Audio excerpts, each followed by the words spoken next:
Well, hello again there, friends and fans. Raptor here, and welcome to Train Sim World 3, and welcome to Germany. This is one of the fastest trains and routes available in the game so far, and today we're going to take this Intercity Express, otherwise known as ICE, on a mission known as Icebreaker to test out these German high-speed tracks at over 330 kilometers per hour plus, maybe. We're going to head down this track and see if we can hit top speeds, testing out all the equipment, not only on the train, but also the track and such, to make sure everything is all hunky-dory. And we'll get our objectives now as we continue our first look at a lot of the new content coming to this game. We'll cover a little bit more of it as well, but today I wanted to cover high-speed trains as it's coming out on September 6th. 2022. So this is one of the fastest train routes, as it is one of the most straight and narrow, and also, of course, some of the fastest train that we'll utilize. The British have some high-speed trains and some freight trains, and so did the Germans.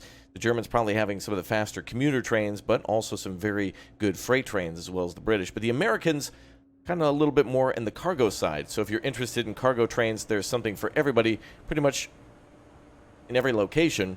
Passenger trains just seem to be a little bit more common and, of course, more developed in Europe. Well, this train's pretty much ready to go. All we really need to do is set the LZB switch to off and pretty much proceed underway.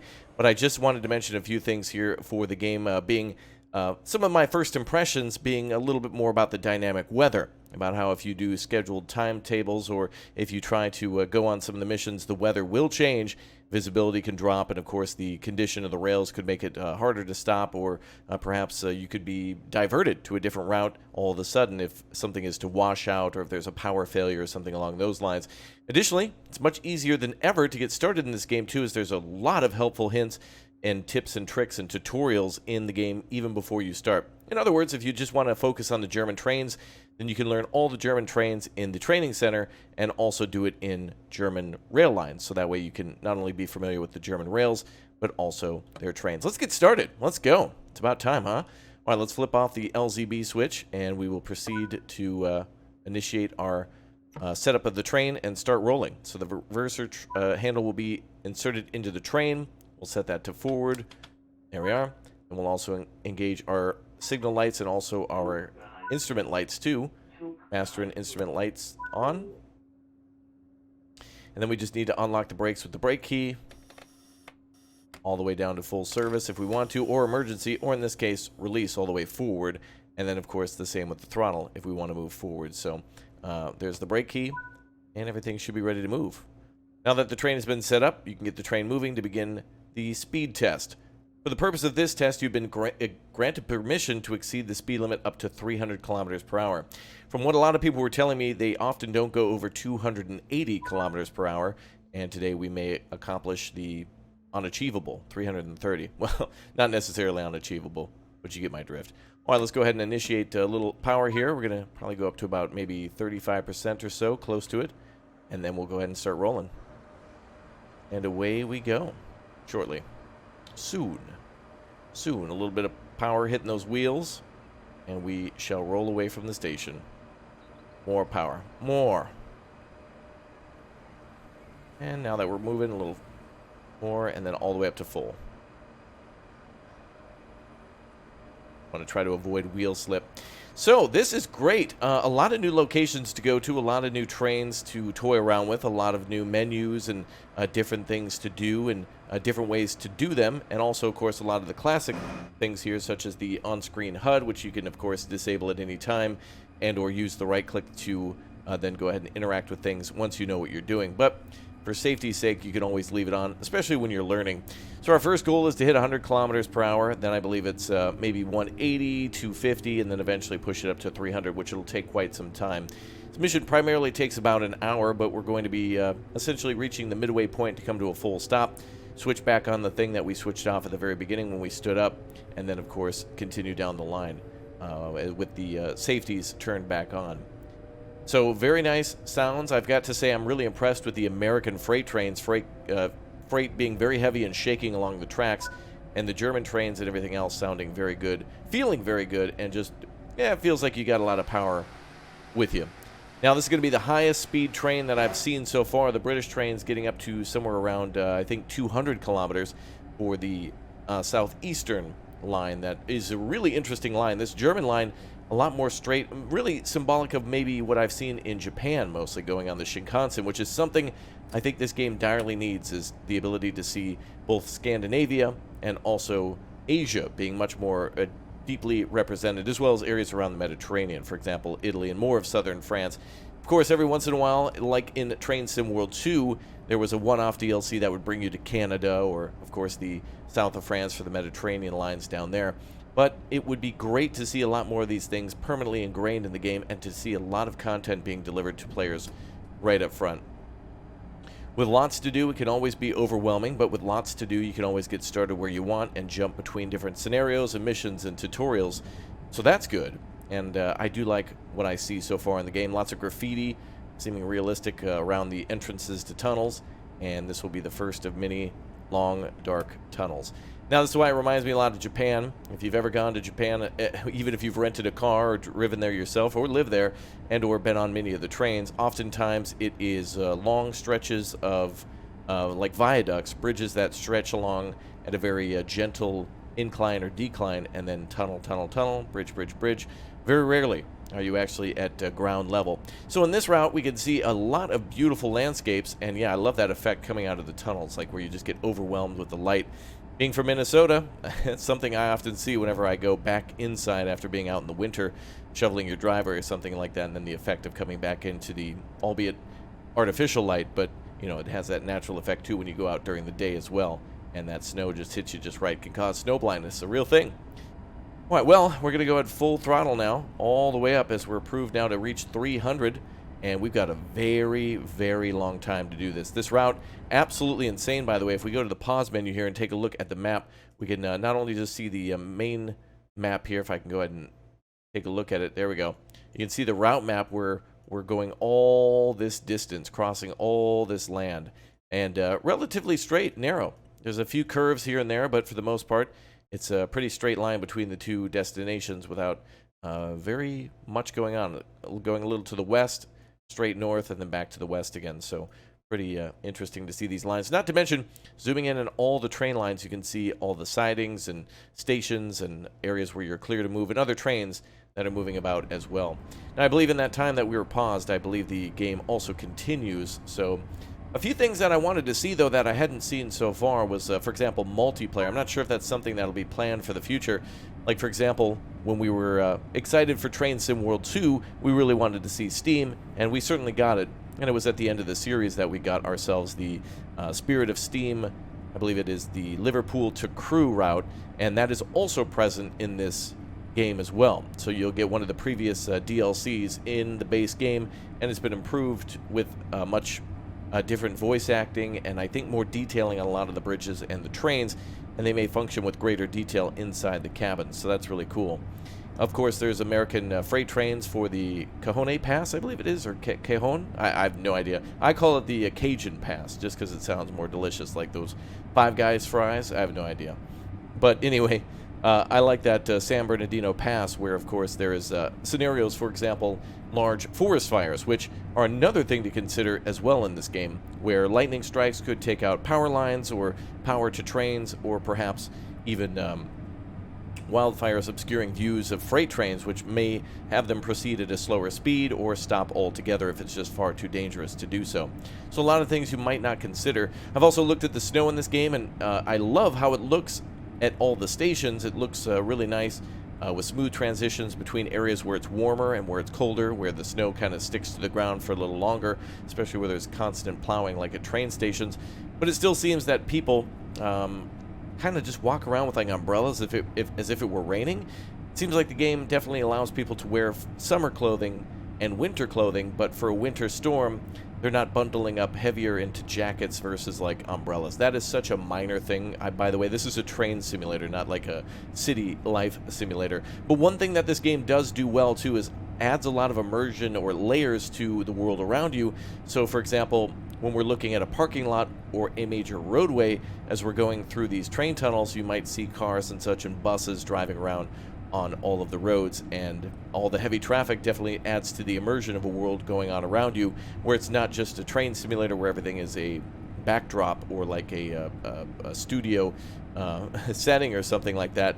There is no third wall, it's all 4 walls. And the sky box looking much better too. A lot of players commenting that they really like how the sky looks because, of course, it can change dynamically based on the weather. And that's a really cool thing too. Ooh, boy, that bright light coming out of there. All right, well, we got a long, straight, narrow area to look through here. Gorgeous to see this train just chugging along like that. Just absolutely flying at 213 kilometers an hour. Can't quite remember the fastest that I've gone on the Japanese Shinkansen, but it must be somewhere over maybe 250 to probably 300. But it is really cool to see all the landscapes here. Of course, you in this map will see mostly cities and such from high up above. If we look down below us right now, we may see some rivers down there, some roads, or yeah, in the background there a city and maybe a farm. But that is absolutely gorgeous. A very impressive landscape, I must say.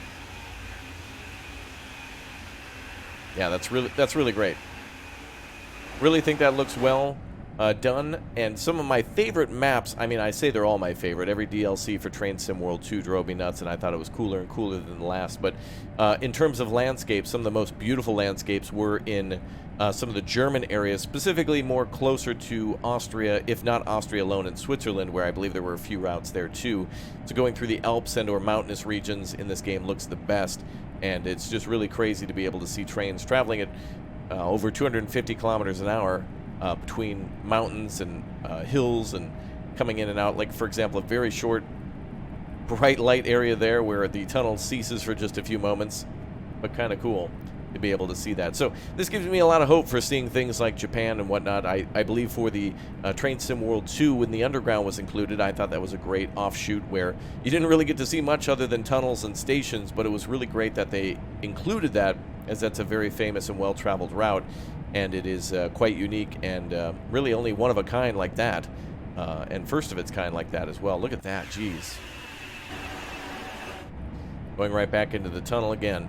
So most of this route is going to be like this for a little while. Eventually it will open up and we will more than likely get very close to 300 kilometers per hour and then drop back down to somewhere around maybe 278 or so, and then go back up to the 300. So our goal now is still just to reach 300 kilometers. There are no passengers on this train.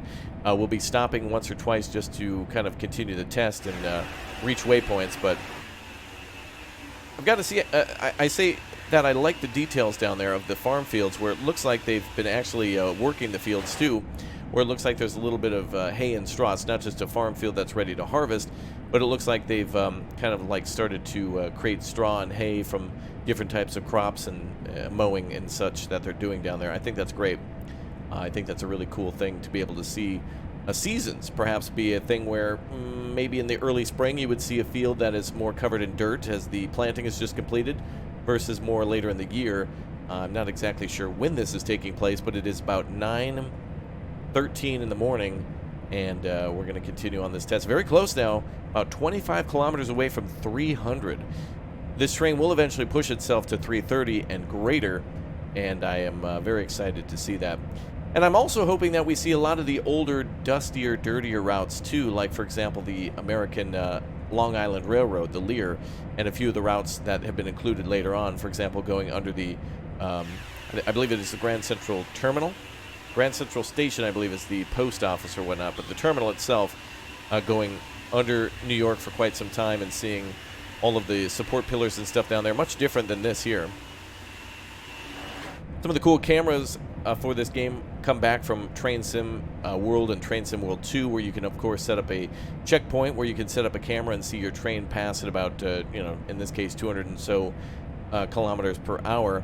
But I'm really wanting to see, I believe this game is just really great that they continue to improve upon things and sometimes need to make more engines. But I believe all the previous content needs to be present so that way people can all want to buy the newest version without feeling as if they're missing out on something from the first or the second. I believe it was the first game where I was really, really thrilled with the ability to actually fuel up CSX trains and pull them up to a diesel, or well, maintenance bay and fuel them up with diesel fuel and operate the diesel electrics to do things other than just moving or connecting to formations and doing a little bit of maintenance on them. And then, of course, in Train Sim World 2, fueling those cars with ethanol and whatnot for Canada. Oh, look at that. Passing a train on standby there. Very nice. Very cool. Great detail with the cockpits as well. I think the, or whatever you want to call it, the flight deck. I mean, we may as well be flying at almost 300 here, but, you know, the German ones here feel more like a spaceship. The British ones kind of feel like an older aircraft, and the American ones just feel like a tank or like a big old truck. And I think it's mostly based on the types of cargo. For example, for the British, you can drive the Class 6.6, which is really interesting for hauling, I think, aggregate around concrete and cement factories. I believe you can haul all those things to different locations, and or you know, prefabs, that type of thing. You'll be dealing with putting materials in and taking them out and hauling them to where they need to go. And of course, the classic coal loading is something that was present in Train Sim World 2 for the clinch field, and I believe the sand patch grade, and probably other locations as well. So that's something I want to continue to see, to be able to operate these computers with things like, for example, all of these buttons are pretty much interactable. Every single one of these little buttons on the computer screens can be interacted with, and more than likely do something to either navigate or set a cruise control or some sort of safety feature, especially on the German trains where there's multiple layers of safety and security for ensuring that the maximum speed, but the safest speed, is maintained for efficiency and for safety, which is a part of efficiency, really. Of course, if there's a accident or a disaster, that shuts down a lot of things, so certainly something you don't want to happen, especially on a major train line such as this one. Now, I believe this is the Castle Warsberg. I forget exactly the name of it, but this is a longer route. I think one of the longest ones that I've seen so far, and one of the fastest routes, too. I believe the total length is 300 kilometers. So that's why, as we reach 300 kilometers an hour, it pretty much takes about an hour to get through this location, or more, as we will be stopping. So if we jump ahead a little bit, it's just cutting out some of these long tunnel sections. But this is what you see with modern high-speed trains. Germany, France, China, Japan, and many other nations having a lot of landscapes like this, but then also, of course, building trains like this where they, again, try to make the tracks as straight as possible, and all of the tunnels very, very clean and efficient, and they just look great. A lot of these seems to have inspired the Shinkansen trains as well, although they much more look even more high speed than this Ice 1. The Ice 3, which I believe is the only other model available at the moment to quote-unquote drive, is a newer version, but still I think its max speed is operating speed is usually around 300, and this is about 280 for this particular train, although I'm sure that changes based on the route, the conditions, and the number of cars. Many conditions that will affect where and how this train operates like this. I've got to say, this game is really enjoyable for if you enjoy Train Sim World, Train Sim World 2, or Train Sim World 3, or if you're interested in this. This always makes me want to play Transport Fever 2, and as I set up train lines and do Shinkansen in Transport Fever 2, where of course trains and trucks and airplanes work together, it always makes me want to play this game as well, because this game is highly detailed as that one is as well. There's also options to make your own liveries and download different types of paint jobs and such through the game itself. I think it accesses the Steam Workshop, but I would like to see a little bit more customization for certain things and for certain routes, although having this route like this, being this detailed, is pretty impressive. There's a lot of, you know, though most of it is underground, a lot of it is tunneling, it is also impressive to see how much landscape you can see above ground with all the trees and such, which I like to think is placed by hand. I think they do a great job of that. Or we're very close to reaching 300 kilometers an hour. I believe we will. Right next to this windmill here. We did it. Must have been a beautiful landscape behind us. Alright, so we've achieved the test, and we've got to now go 120, what is that, 118? I'm going to round up to 120 kilometers to Warsberg. Eventually we'll stop at Fulda, which is, many of you may have heard of that before as the Fulda Gap. That's an area where Soviet tanks were expected to break through, or something along those lines, during the Cold War. So if you've heard that name before, that might be the first location, or first place that you've heard that as well. So it's certainly an important area, and an area where a lot of these mountains and such come to an end. So this is the reason why a lot of the tanks and troops weren't expected to pass through this area, because that is a more flatter area than this. And of course, this would be a good choke point for tanks and whatnot. So, but it's also a great place for trains. Not a good place for tanks. A good place for trains to pass through on these high-speed rail lines and all these tunnels. It looks gorgeous. This really makes me also want to see Italy. I would love to see some Italian train lines. I would love to see some Italian trains and landscapes and buildings. But also Japan. I feel like this could be so easily interchangeable, and a lot of that might just come down to licensing, since the developer, Dovetail, is somewhat of a smaller team that puts a lot of their focus into, well, this level of detail. Wow, would you look at that? Back up a little bit just to look behind us. A little while till we get into another tunnel. Beautiful lakes and rivers, roads and such back there. Just gorgeous. Wow, we're already up to, well, we hit about 330 or so. I did not pay attention to our maximum top speed, but I'm pretty sure it was close to, or if not over, 330. Getting ready now to reach about 100 kilometers to our destination. Train is running almost what seems to be just a normal pace. Nothing special here. Once you hit 300, it just cruises all the way to the station. Look at that. Coming out of another tunnel.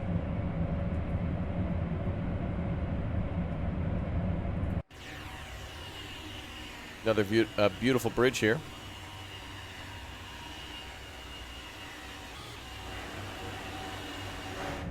Wow.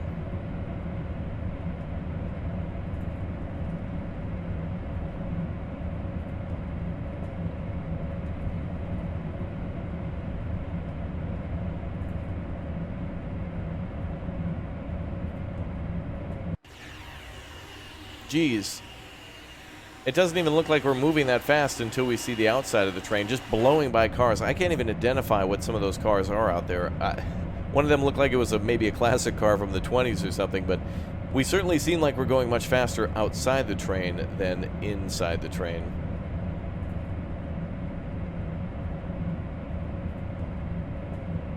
Another tunnel coming up.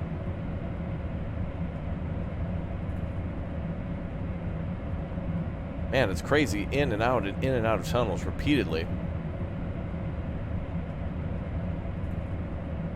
But that's how it is when you're in Japan in the Shinkansen, and again on the Japanese roads as well. So I'm just hoping for it, I think. I'm just passively praying to the gods that we'll see something along those lines. Beautiful forest. Lots of winding roads, too, that don't necessarily appear to be major roads. There seems to be some county roads that come through, or roads that are not like main thoroughfares, but where the speed limit might be a little higher, but the, little vegetation there in the tunnel, but might be a little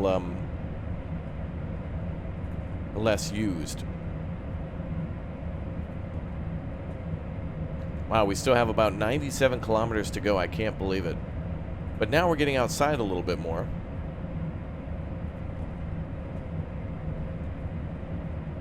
Finally being able to see the sun.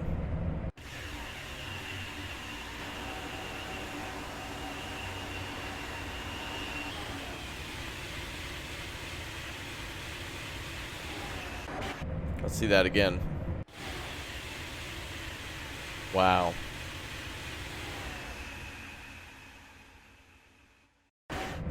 So just by pressing 8 or 9 on your keyboard, it'll set a hot point just out on the side of the map to link a camera to, and it quickly shows how all of the train passes by in a blink of an eye.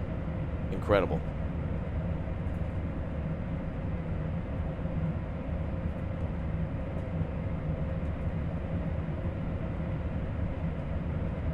Back inside the tunnel, still reaching about 300 again.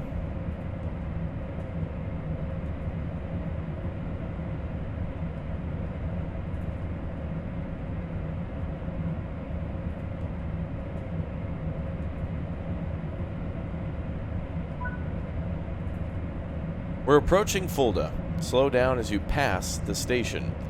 We'll be passing the station that I believe We'll have to slow down to about 100 kilometers.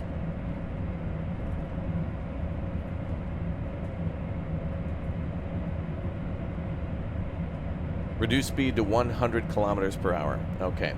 We'll have to start working on that, so let's go ahead and slow down our throttle. Pull that all the way back. And we'll go ahead and start pulling on our train brake handle to about 2. And we'll slowly bring it down to 100. It'll take a little bit of time, but we'll do it ever so slowly. Alright, go via location, full to platform 4. So we're going to blow through this station at a pretty high speed, regardless of us slowing down. 100 is pretty fast for us to come through the station.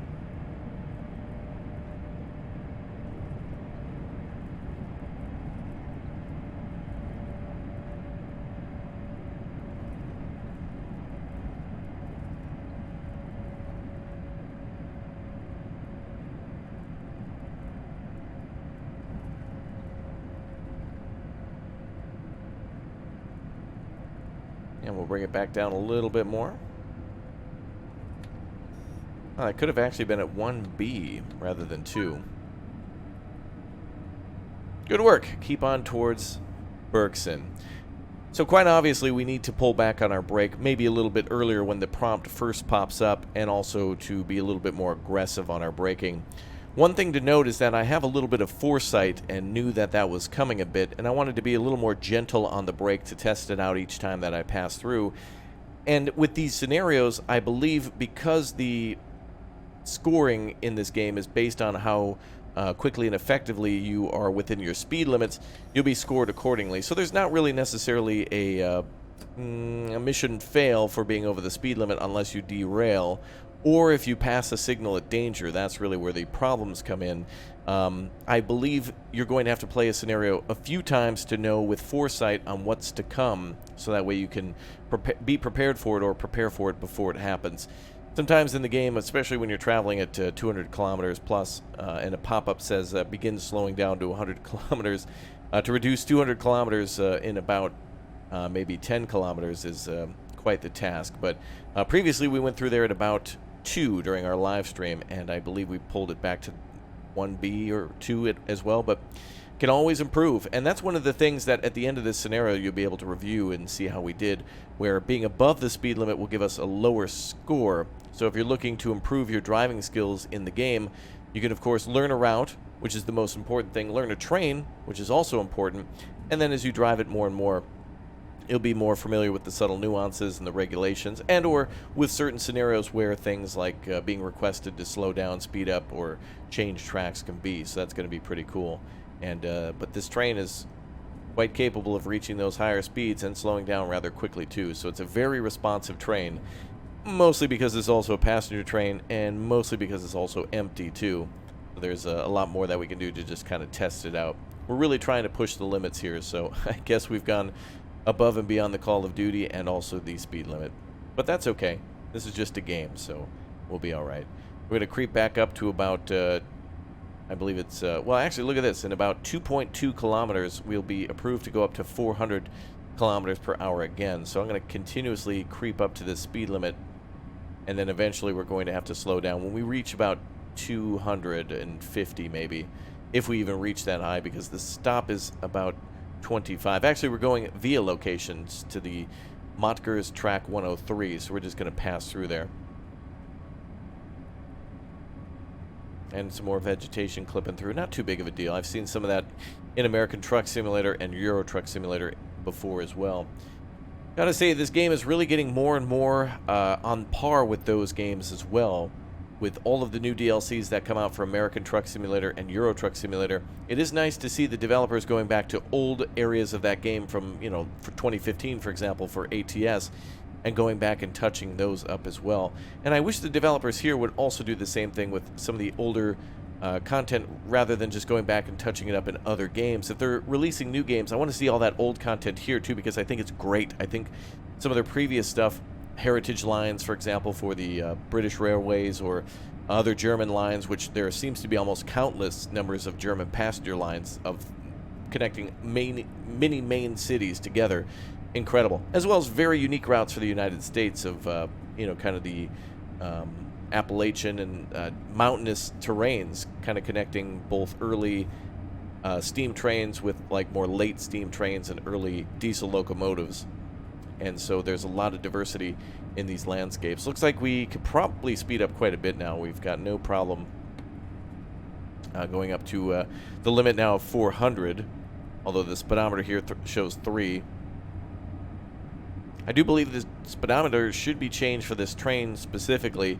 It would be nice, actually, to see a speedometer that was a little different or scaled differently for trains that were nowhere close to achieving these. Like, for example, in a freight train, you're probably not going to go anywhere near 100 kilometers an hour. And if you do, just put the maximum then up to maybe 180 and then scale it accordingly to be able to see all of the numbers between. So 10, 20, 30, all the way up to, you know, 150 or so. But those are minor HUD changes. Those are things I think a lot of people could give some great feedback to for the development team to add those things later on. Mostly inside the train here because of all the tunnels. I'd like to see a little bit more of the outside, but we are reaching less and less mountainous areas. So I believe this might be one of the longer tunnels. We'll have to check the route, but no on-screen HUD here for a GPS or a train map, so that'd be a nice thing to see. So that way you don't have to look and see where a station may be on the map. Especially when you're traveling this fast. You have plenty of time, of course, when you're going slow.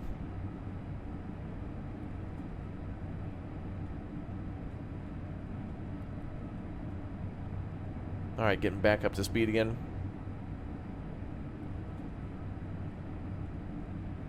Now, we might be required to pull back. Some of these stations do move us off to different routes that require us to do about 100. We'll start pulling back on some of those shortly.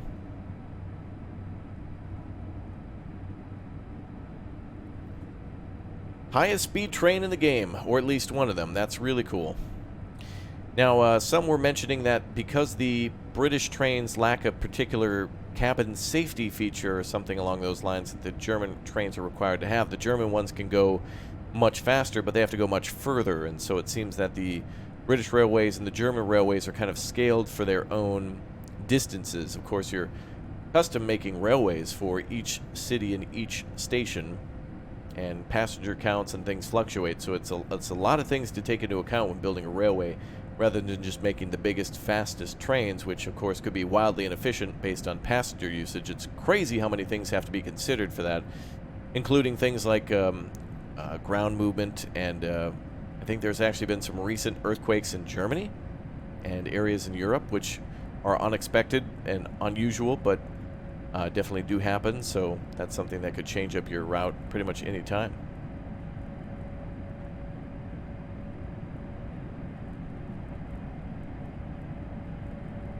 Wow, this is a long tunnel, isn't it? Would be nice to actually get some on-screen information about tunnels. Maybe knowing where a tunnel may begin or end or something along those lines would be nice.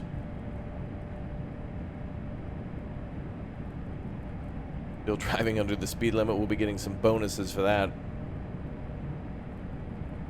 But that's another thing too, is that going over the speed limit in this game is not always a death sentence in terms of trying to go for that gold. And that is one of the fun things too, is that each of the trains or each of the regions have about 6 custom scenarios to them or more. And there is, of course, the Spirit of Steam, which takes place in the 50s in the United Kingdom. Then there's the just modern British trains, which I believe have one route, the American trains, which have one route, and the German trains, which have one route. So there's 4 different places to go, or really, you know, 2 for the British as well. And the British also seeming to have a lot of trains as well. So if you're a British rail fan, you're going to have a hell of a lot of options there for time periods between the two of the 50s and more modern day. And then, of course, lots and lots of scenarios for all the mixed cargo types, freight, and passenger trains too. All right, we got about 4.7 kilometers to go. I'm sure we'll be asked to reduce speed here shortly. Maybe perhaps after the next signal. No, we're clear to proceed for another 2.2 kilometers. Whoa, that was weird. Actually, that did happen before, too. If you just noticed a moment ago, there was like an alert for wheel slippage. That did happen in our live stream as well in the previous spot, too. So sometimes I have seen that indicator in the lower right corner go crazy for no apparent reason. Of course, I guess that also does simulate some realistic scenarios where equipment can fail and or give a false reading or a false positive for certain conditions, so...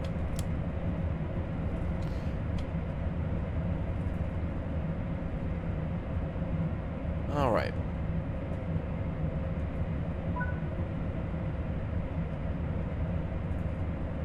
So now we'll have to stop at our location at Bergson. If you noticed in the upper right corner too, it looked like we were about to fail the scenario, but now we're just going to be tasked with slowing down to a 100. But that's where that foresight comes into play. Let's make sure we're on 2 this time. There we go. And we'll slowly reduce a little bit. Go to 1B. Slow our reduction a little bit more. We have an incline here, so I'm slowing down our braking speed. Or getting off the brakes a little bit to let gravity do its thing. We've got quite a distance to go, so we don't have to be so aggressive on the brake. And it looks to be downhill a little bit now, too. Very strange, those small sections where there's no tunnel. I'm also seeing a lot of things that raise safety concerns for me. I'm not sure what the solution would be for not having any sort of fencing around these areas. It seems like randomly a deer could wander onto the tracks, or a bear, or people, or somebody trying to vandalize the train tracks. Or more importantly, all the electronics and other things to steal for materials. That could be a concern. Now, I know I'm sure over there they have public decency, but I'm sure there's also something to do with security too. So I wonder why it would be quite expensive to do that too, wouldn't it? To provide chain link fence or walls along long stretches of this, but you've already built the tunnels. Alright, so we're going to go ahead and continue at speed. And I'm just going to kind of let the train glide along for a little bit. We're going to go with a minimal throttle. And maybe I'll even pick it up. But we're going to try to keep around 150, pull back to 100 when we pass through the Bergson, or when we get close to it, since we will be stopping. Now, it seems like 150 is quite fast, but this train... I'm impressed with how quickly this train can stop doing it safely, but of course... doing it quickly as we can would probably anger a lot of passengers and such too, so quite interesting.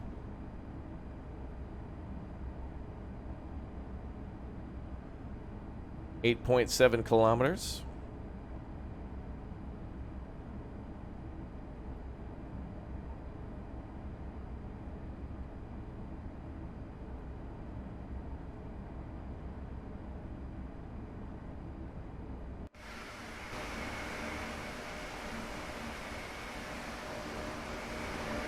Let's glide next to the train a little bit.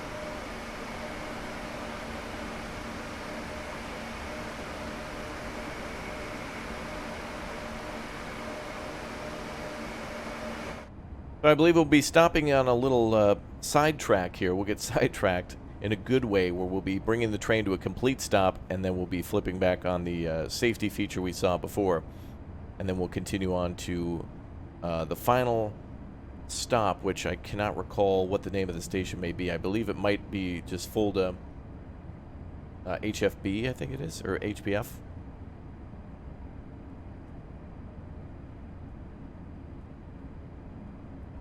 I thought there was a road on our right side there, but that is even more train tracks going in perhaps the opposite direction. And a small road there for what I would believe to be maintenance for the railroad. This seems to be off the beaten path here. This is not something that goes alongside of a highway, but seems to be mostly in a forest of its own.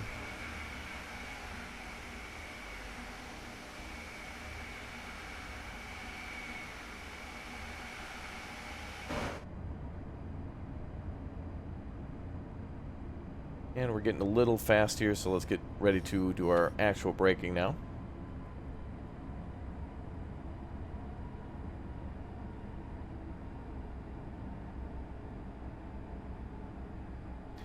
And a very smooth grade here, up to 0.03.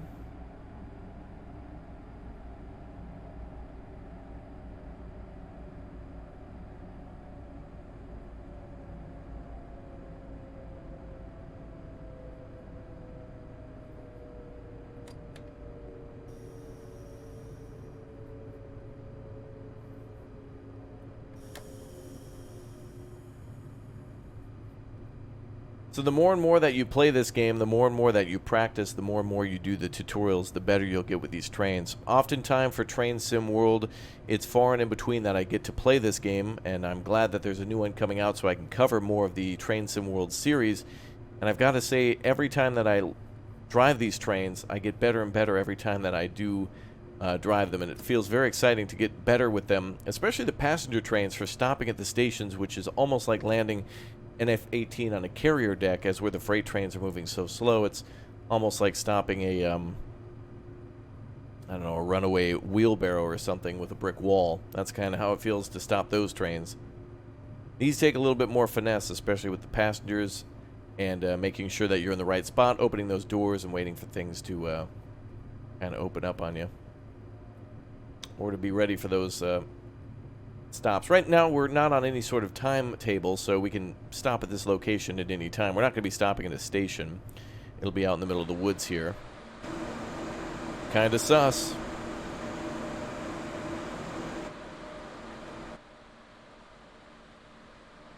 Very nice. Now, if I hadn't mentioned it, this will be available on PC and Xbox and PlayStation too. So for those of you who've been wanting to get this game on PC but can't quite afford maybe upgrades to make it look nicer or to play it more smoothly, the option to get it on both PlayStation, older and newer generations of PlayStation and Xbox, will be there on September 6th.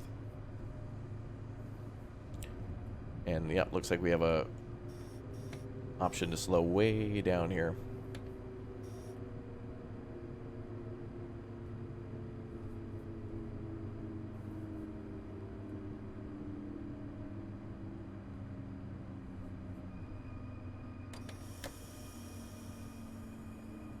And we'll release and crawl right into the stopping zone.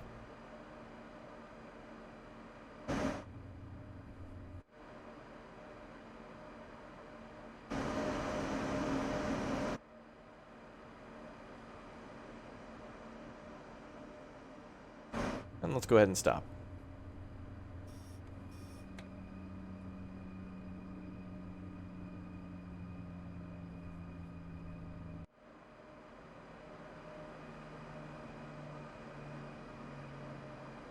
Now, if we stop the train anywhere on this marker, it'll qualify as us stopping correctly, so that'll be just fine.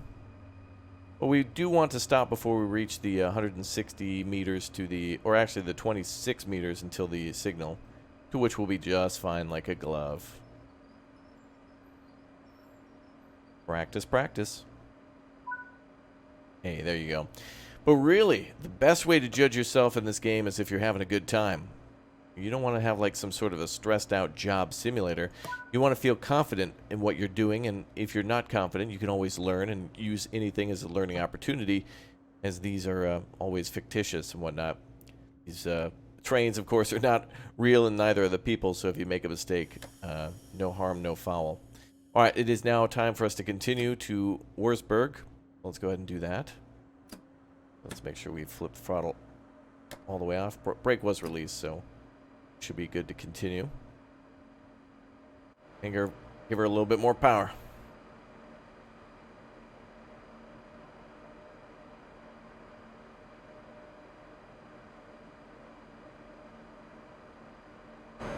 Now, I've had this happen before here too, where it seems like when we stop the train, we should go all the way into full service and then back to release, as the brake pressure might need to be triggered back up to the top. And we are good. This should work a little better.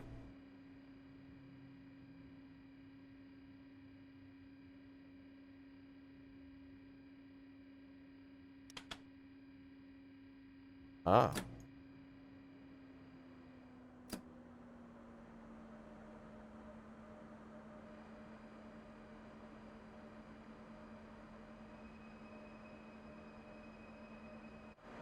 Okay, and away we go. Our forwarder is set. Now we can proceed at 100.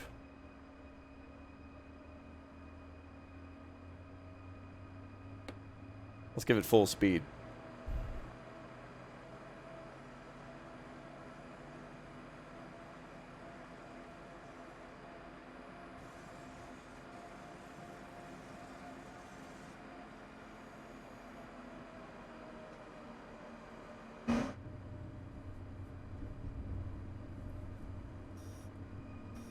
Little break.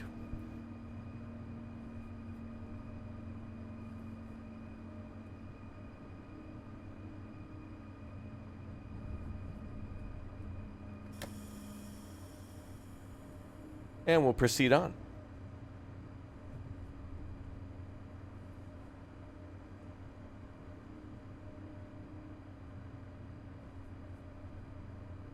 All right, now we can open it up. Back on the main tracks and ready to roll. 40 kilometers to go.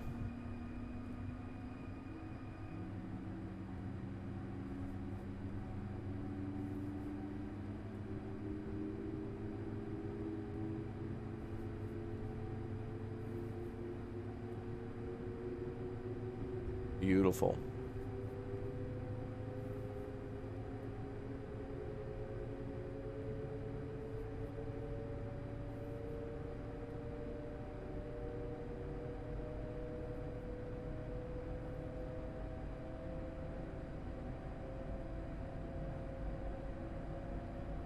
All right, back through the tunnels again.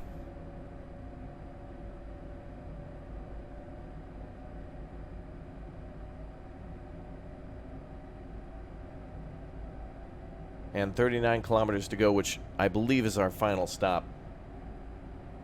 So not too bad. A little rusty from not driving the German trains for quite some time. And obviously driving in a new route and probably a new train. I'm not sure if this one particularly was featured. It more than likely has. But what's great about this game is no matter your skill level, for anybody who's an enthusiast or interested in trains altogether, maybe you're more of a flight fan, or maybe you like American Truck Simulator or the trucking simulators in general, there's a lot of great tools here to get you started in what seems to be very much more intimidating world. Trucking is a little bit more free with its, guiding signs. Aircraft, of course, have a lot more rules on the ground, but a train is almost like a constantly taxiing aircraft where it must always constantly be directed and can't really stop on a dime. Neither can a truck, but a train is much more dangerous, taking out many trucks as well.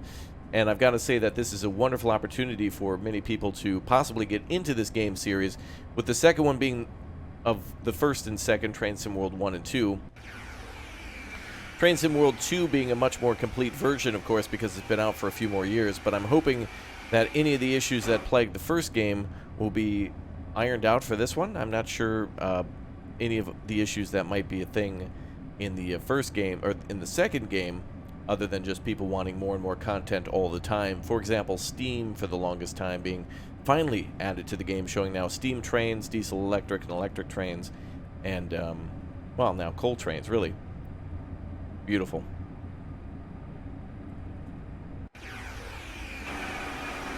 Wow, look at that.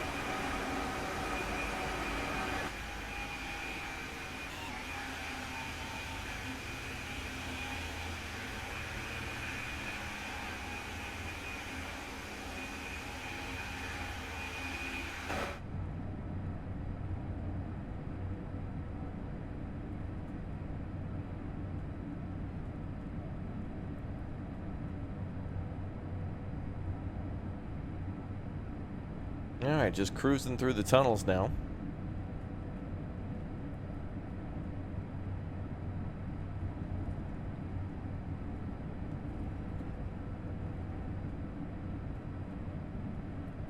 Moving back up to our top speed of probably get close to 300 before bringing it back down again.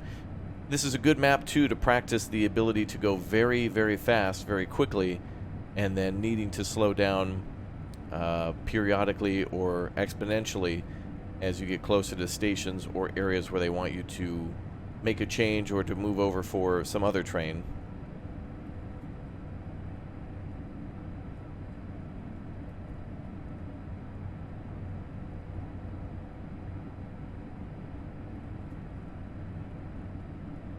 Certainly one of the more peaceful routes as well.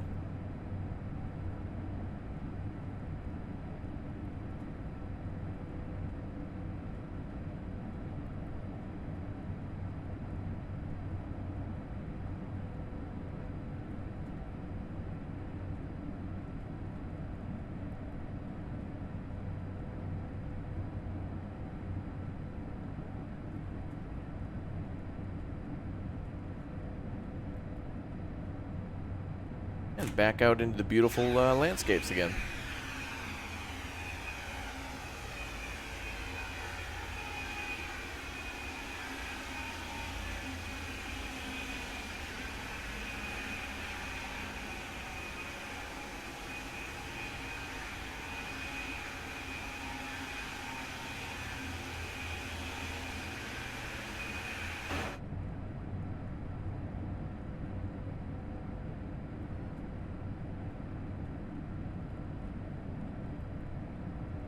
"27 kilometers to go." What looks to be a lake on our right side is actually solar panels. There should be some more solar panels in front of us as well, and trying to just picture a lake as you see them. As you're sitting in the driver's seat, it certainly looks more like water than it does any sort of solar panel.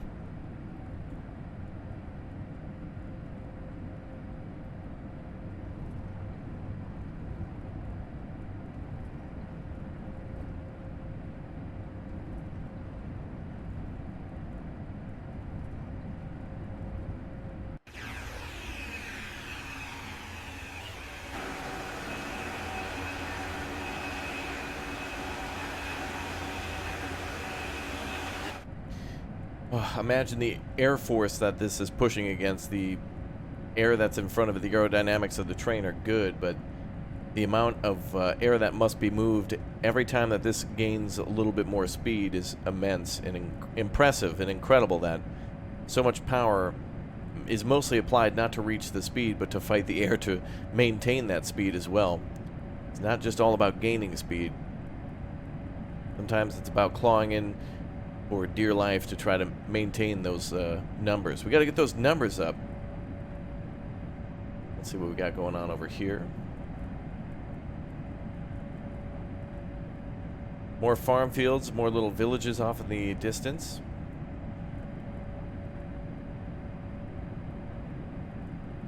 "20 kilometers to go."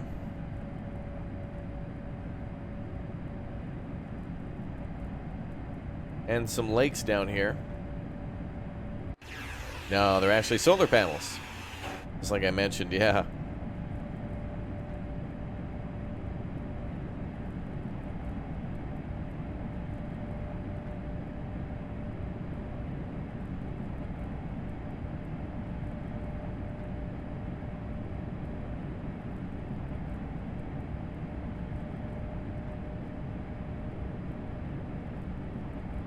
All right, 18 kilometers to go.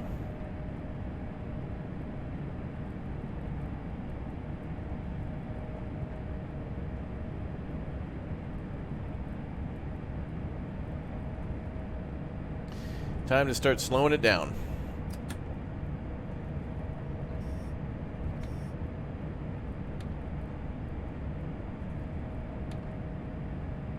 Now we'll probably have to reach 100 kilometers just before the station, quite a far distance outside of it.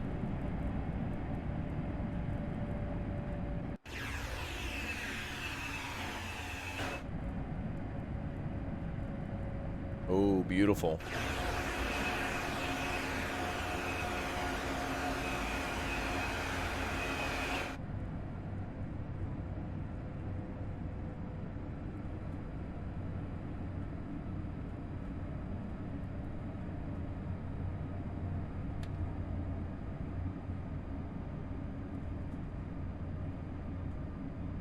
14 kilometers.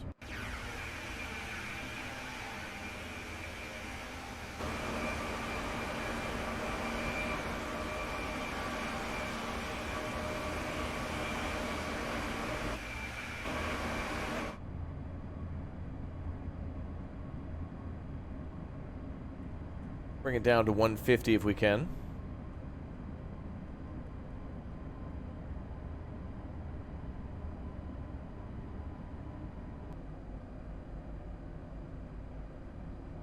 All right, 2 kilometers until we stop. We must be going down to 100 here shortly. Yep, exactly.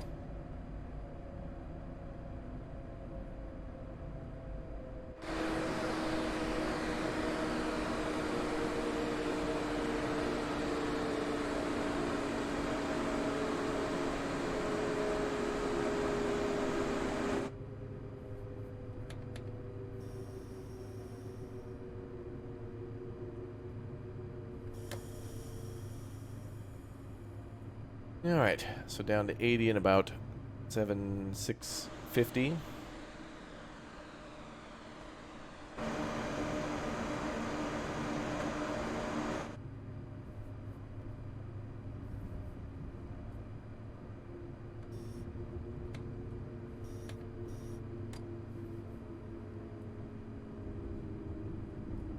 And stopping at the end of the terminal in about 600 meters. Just before then.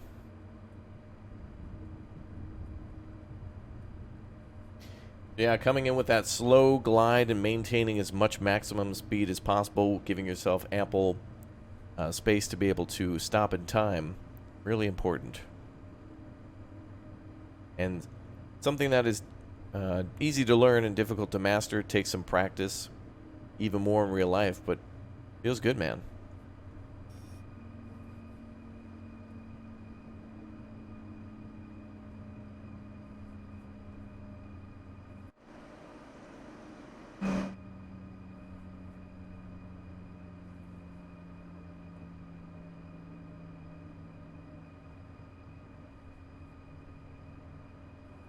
So they're wanting us to get as close to the end of the station as possible.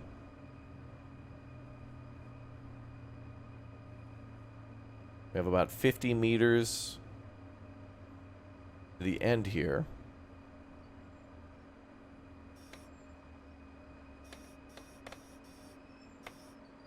And we'll go with full service. Just to save our necks. But hey, practice will make perfect. You reached a maximum speed of 335. Excellent. If you said 335 down below in the comments section, you were correct.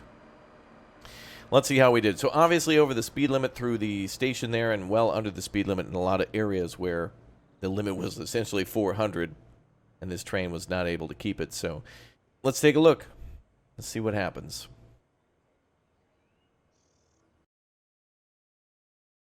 Oh, there we go. So just an area here where the station required us to slow down, and another area where we pass through to come to a full stop there as well. Not bad.